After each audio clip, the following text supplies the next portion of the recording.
Oh yeah, this game contains loud noises and flashing lights and jump scares and all that good stuff. Forgot to say that. Probably the worst time ever to disclose that, but hey, either way, welcome back, hello everybody, to the Christmas special of Fnaf Help Wanted. And what does that mean? What does that mean? What does that change? Does anything actually end up being different? I'm gonna stop looking at baby and I'm gonna start looking at the camera, you understand? Yeah, you agree with me? It doesn't work how I wanted it to. But we are here to talk about a lot of stuff. And what is different about this one? Still haven't said, still haven't actually disclosed what's different about this one. And the answer is, well, we happen to have a whole sheet. Hold on. A whole sheet filled out to the brim of stuff to talk about today. So that's what's special about the Halloween special. And why? Because I didn't have any other ideas. I don't have time to do a real Halloween special. I didn't even have time to buy a Christmas hat. So instead, I wrote down almost everything that we have theory-wise. I mean, there's a couple other things cooking in the brain, but these are the main ones that I want to talk about. And that's exactly what we're going to do. So without further ado, let's talk about some pretty important stuff. First, let me read, then we're going to jump into VR, and we're just going to talk about it. So you guys honestly probably won't see this in the video, but we are going to be reading off of a sheet this time, which is why it's going to sound a lot more organized and all that. Alright, so the main thing I want to talk about is the fact that we are playing through the Mimic's AI. We're playing through the Mimic right now. These are what these mini games are. These are things to train the Mimic. We've already talked about this. This is like the biggest thing that I think everyone's just kind of unanimously agreeing on. I haven't watched anyone else play this game except for Markiplier and MatPat, but Markiplier hasn't gotten far enough into the game to say that, and MatPat has 100% said that. So I don't know what the census is, but I'm pretty sure everyone unanimously agrees that we are training the Mimic AI with these mini games.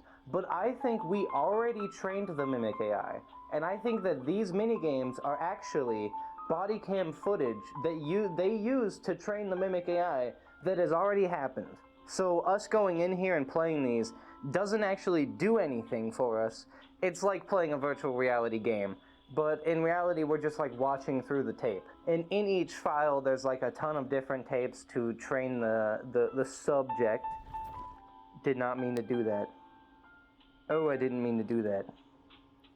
Let's go back, let's go back. And we are accessing the Mimic AI through this feature, through this mask that we've set up using this thing that we jerry-rigged. Or, I mean, more accurately, we didn't jerry-rig this. Somebody else did, and we'll get to that. We'll get to that. But this being the Mimic AI, like the Mimic 1 programming folder, basically, this is just the folder where all of his files are stored. That explains so much. It explains not only how he knows how to kill people or how he knows how to, like, you know, do menial tasks and blend in, but it also explains why he knows security protocol for these locations. You know, we have office private rooms, so he would know how the security rooms work. We have breaker rooms, so he understands how to reset the breakers. Like, literally the thing that he was talking about in the DLC that he knew for literally no reason. We got cold storage, so he knows all of that stuff. He knows how to shut that down. Like, these are things that he knows in the game, in the DLC, the Rune DLC. All of this stuff is stuff that he knows. And in this one, Glam Makeover, it is this one that we need to do. In this minigame specifically, I think we are playing as the Mimic. And here, hear me out on this. Hear me out on this. So look at this situation we're in. First of all, we have this, which, listen to what it says. You are right. That is not our voice. And this is a Roxy talkie. This is the thing that, I almost dropped it. This is the thing that Cassie uses in the DLC as a legitimate walkie-talkie. So either we are using a voice program that we, you know, modified into this thing, or we're using a different voice entirely. Also, look at the location. Look at where we're at right now. We are in this place with a bunch of mannequin stuff, which is like kind of creepy, but not really what we're here to talk about. We're in the saloon after it's been destroyed, exactly where the Mimic would be. The Mimic comes up from the basement, and they go into this area, and they've come across Roxy, and this is what they find when they come across them. That would also explain why this is in the memory, because this one is really weird, you know? This one doesn't make sense to be here unless you're playing as the Mimic in this minigame, which is why it's like this, right? You following me, Roxy? I think we're on to something with that. So, if this is the Mimic's files, you know, like this is his memory bank, essentially, that also explains a ton of the locations. Like, for example, sister location, wait, no, that's the wrong name, and also the wrong thing. That one isn't explained. That one is one that we have to talk about, because sister location shows up a ton, and I don't know why, unless the Mimic was in sister location. But sister location is here so much, so either Cassie has something to do with sister location, or the Mimic does, and we'll get to why Cassie has anything to do with that in a minute. But that explains why a lot of the locations are the Pizzaplex, like, you know, Bonkabon, Fazzer Blast, DJ Music Man. In the food prep, all of these are in the... You guys don't see that, right? The little steam thing popped up. I don't think you guys get to see those. But that explains these locations. You know, Fazbear Theater. We have El Chips and Pizza, which takes place downstairs. So that explains away a lot of stuff if we are playing through the Mimic's database. But it makes me wonder, why are we unlocking FNAF 6 stuff as we play through these? Because as we're playing through these minigames, we're getting stuff from FNAF 6. Like Lemonade Clown and the little funny man over there. The little gumball machine. Which is interesting. There's a lot of stuff we still have to talk about, a lot of questions we still have, but the next thing I want to talk about is probably one of the biggest things that I found out while editing yesterday's video. So, first of all, let's pull up Glam Bonnie. Get up on in here. Take a real close look at that color of blue. That is so important, and you guys don't understand why, but you will in a second. That color of blue... Ooh. Wait, there's still a stage. Oh, that's scary, because that means that one of these, we're going to pull them up and they're going to actually be there. So, that color of blue is incredibly important. If we go here, I will explain why. I'm going to go into the tutorial so we get as much time as possible. I'm also probably going to make this guy really quiet so you guys can hear me better. So, the main reason that I'm thinking this is because, take a look over here. Look at number 8. The fuck is that? That looks like Remnant to me, right? That looks like Remnant to me. That looks like Remnant. So, with that being said, if this is Remnant, and we're using it to paint stuff, that explains a ton. That explains not only why Bonnie is special, but it also explains why he has that look, you know? He's like a lighter blue than he normally is. Ooh, that's weird. This gives us a clue as to why he's so, like, different, you know? He's like, put away from the other animatronics. Well, I mean, he's dead, so I guess he's put away in more ways than one, but basically, what I'm saying... Hold on, we're gonna leave this minigame before I die, but this is just a little bit of evidence towards the thing that I'm saying, and I'll explain more in a second, but real quick, let's get out of here. So, let me explain why I think that Bonnie is being painted with that blue paint. So first of all, let's go to the color. Let's look at the color. That's like the first one. That looks like the same blue to me. It really does. That looks like the same blue. And on top of that, it looks like it's painted on top of white, maybe? Because if you look in the cracks, like that is like white. That's like a white silicone, not silicone, whatever animatronics are made of. That's like a white version of that, you know? Wow, very good commentary, me. But you get what I'm saying.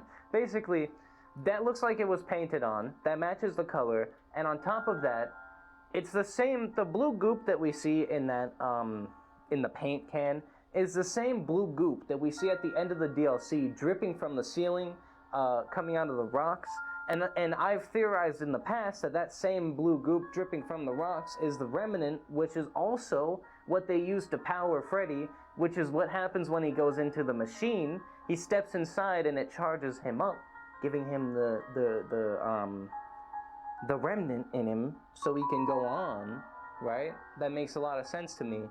So with that being said, it would also make sense if that same remnant was used as experiments on animatronics that didn't deserve it and were kind of side characters. Because at this point, Bonnie was in Bonnie-able, you know? He wasn't really like a main guy. Or was he one of the four? I think he was one of the four, actually. And then Monty took over. So maybe after Monty took over, they started experimenting with him? But that wouldn't make sense because Monty took over because he got destroyed. So as you can see, there's still some kinks to work out here. There's still some stuff that we have to talk about when it comes to this, to refine this idea.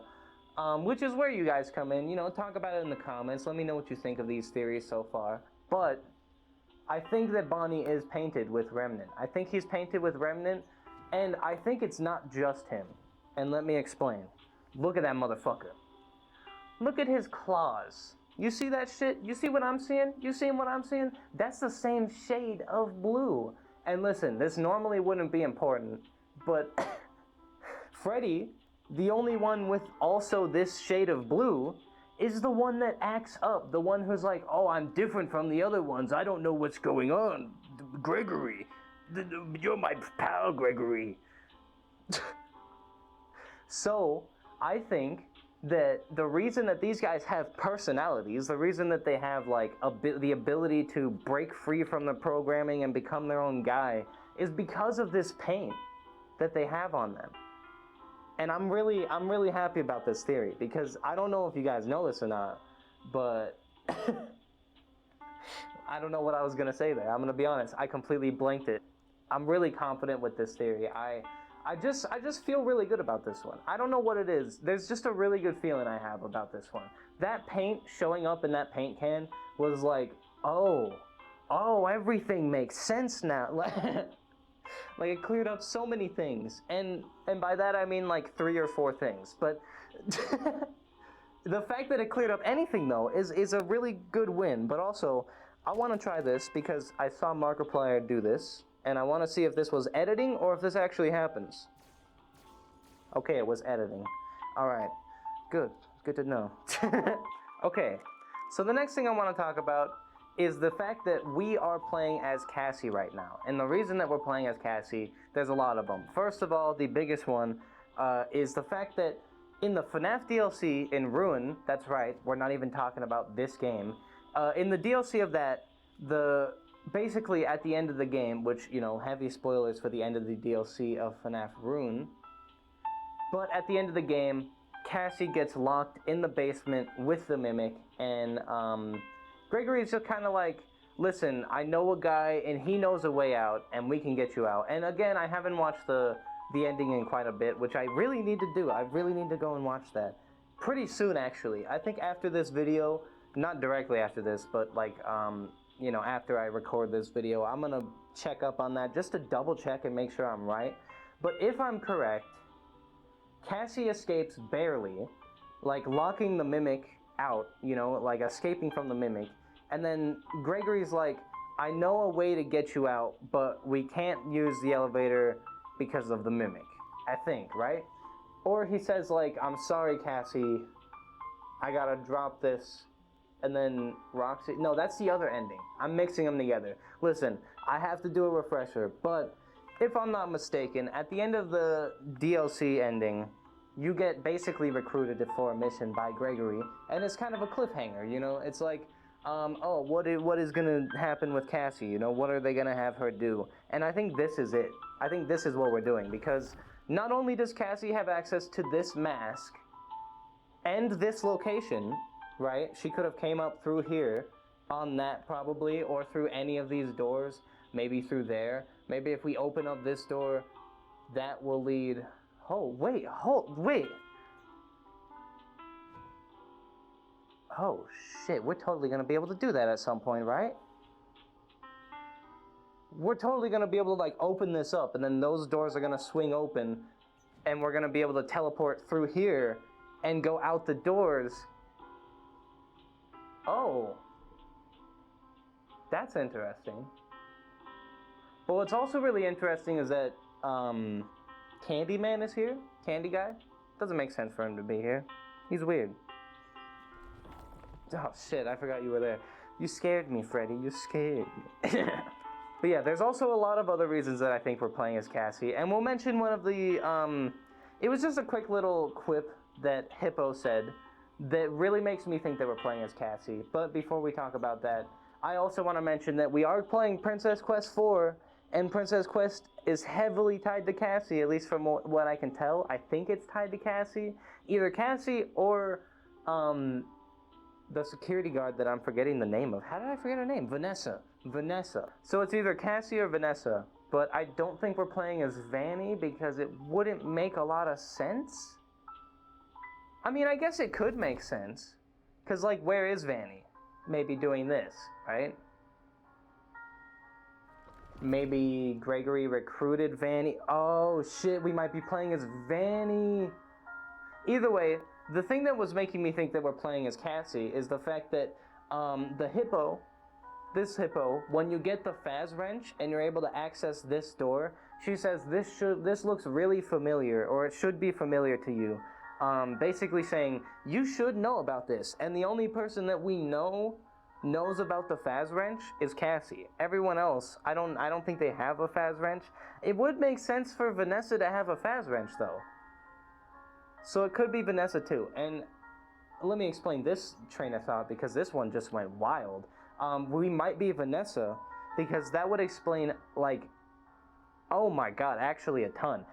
So if we're going off of the fact that this is based off of our memories or the Mimic's memories, I also believe that it's mixed with the person that we're playing as, or, you know, the mask, basically. I think that it's taking the mask's database, which is why when we're in the real world, we can't access these things, and it's taking what we've seen with the mask and turning it into mini games that we can play, right? So if we take the mask off and we go to staff only, we only get access to these, which is like, that makes sense. But if we put the mask on, then we go to staff only, we get access to these, which, if I'm thinking about it, if we're playing as Vanessa, it would make sense why these are showing up for her, but then these are showing up for like the Mimic, you know? Because this is Scrap Baby. This is like when things get serious and actually really fucked up and scary. Same with Endo Warehouse. No, because this is just teaching endoskeletons, which I guess, yeah, that would make sense for that to be in the Mimic's memory, because that could be the Mimic, right? Or it could have at least happened to the Mimic. And then these make sense for Vanessa. El Chips, Pizza, that makes sense for Vanessa. And then we go to Food Prep, Fazbear Theater, that makes sense for the Mimic. So I think we just figured it out. I think we're playing as Vanessa. And let me explain, my brain is moving at 1,000,000 miles per hour right now, but let me explain one of the biggest reasons. When we talked to Candy Cadet last, he was talking about a girl who went to a witch's house and then left, narrowly escaped with their life, but they had a permanent life-altering scar, so they decided to go back to the witch's house to kill the witch, and at the entrance of that house, there was a little boy, I think, a little boy, I don't remember, listen, a little kid, and they were like, oh, I'll help you out, and she just blindly accepted the help. They're mad because I'm onto them. And she just blindly accepted the help. And if I think about it logically, that sounds an awful lot like Vanessa and Gregory, right? Because Vanessa goes back to a Pizzaplex after having a lot of trauma as a kid from one of these locations or from some sort of situation like that, you know. Her mom died and all that, which there's a whole other theory about who her mom is and how she died at a Pizzaplex or whatever, but we'll talk about that at a later date. So she goes back to the Pizzaplex after like a really long time, after having some sort of childhood trauma, to, you know, go either fight back against the Pizzaplex or, you know, conquer her fears or something. I honestly don't know why Vanessa is back. It doesn't make a lot of sense. But then she goes and she works with Gregory, who at the time was possessed, right? Or at least seeing things. And then Gregory does something to Vanessa to swap over the possession, I think. This is just me literally bridging connections as I'm talking, so none of this has any evidence, but this is just where my brain is going right now. So that could make sense. That would make a lot of sense, actually, because Gregory was possessed in GGY, which is also, if we go to the Fazcade, this round of Bonkabon is playing as GGY. You're playing as Gregory in this. At least that's my personal theory. I don't necessarily know, but it's somebody going in after hours to, do a bonus round of the Bonkabon to beat the high score, and they have to fix the arcade machine halfway through. On top of that, there's eyes looking at them that are purple, and it says, don't look at the eyes, because you have to get the high score.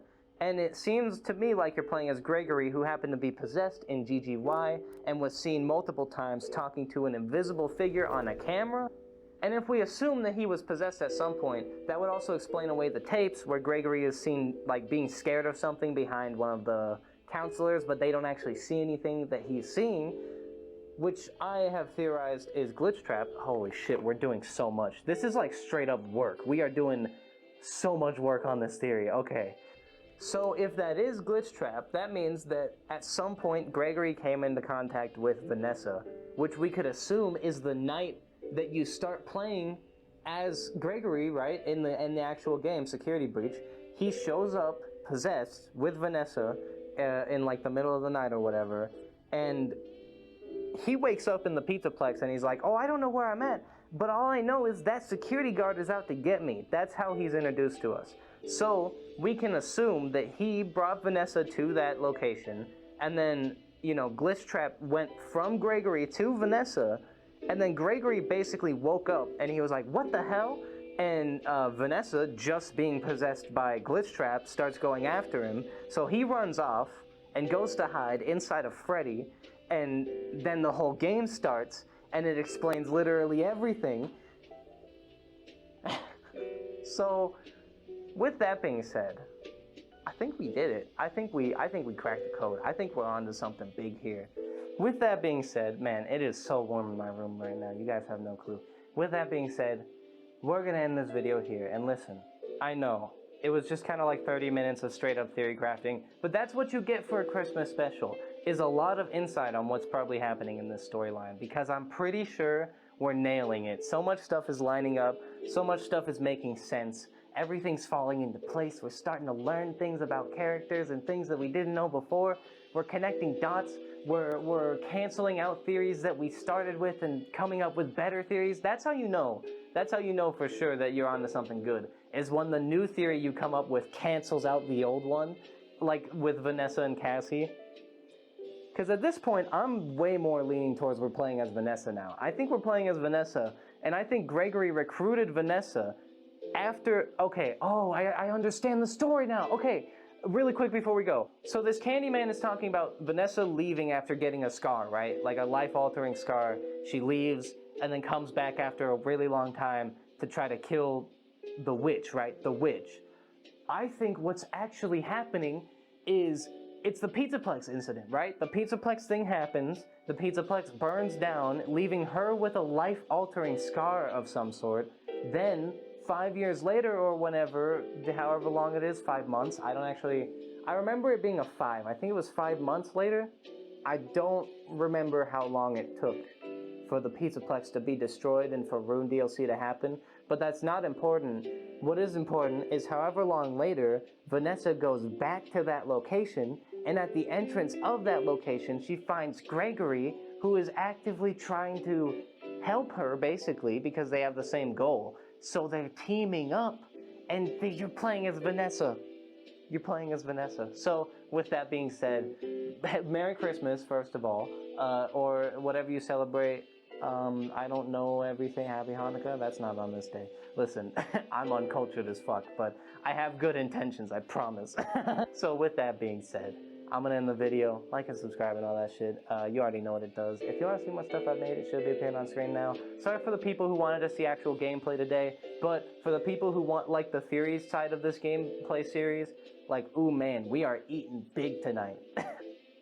You could say it's a Christmas dinner of theories. Ooh, that's a good title. That's the title right there. That's a good title. So yeah, with that being said, I'm gonna end the video for real now. See you guys in the next one. I'm gonna go do Christmas stuff. Bye bye, peace out.